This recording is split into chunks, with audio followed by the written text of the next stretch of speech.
Pemirsa, pekerja migran Indonesia asal Bali dihimbau tidak panik dengan kebijakan karantina selama 10 hari yang dipusatkan di Jakarta.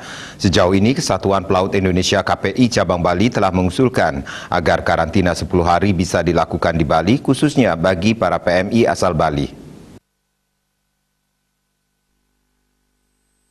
Pemerintah Indonesia melalui Satgas Penanganan COVID-19 mengeluarkan kebijakan karantina selama 10 hari bagi pekerja migran yang akan kembali ke Indonesia.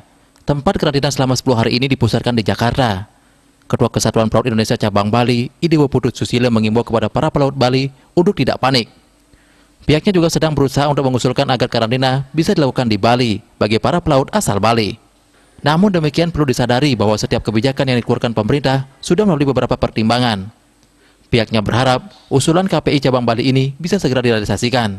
Namun demikian, kita harus sadari bahwa setiap kebijakan yang dikeluarkan oleh pemerintah pasti sudah banyak pertimbangan-pertimbangan seperti masalah fasilitas, karantina, pembiayaan, dan lain sebagainya. Namun demikian, kami tetap mengusulkan untuk bagaimana caranya para PMI atau pelaut Bali yang baru datang dari tempat bekerja di luar negeri untuk dikarantina di Bali. Mudah-mudahan segera direalisasikan permohonan kami ini.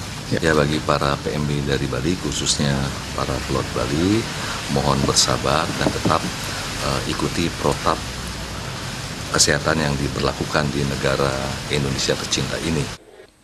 Dewo Susilo menambahkan, berdasarkan data yang ada, sejak bulan Juni hingga Desember 2021, kurang lebih sebanyak 7.000 pelaut asal Bali sudah kembali bekerja ke luar negeri.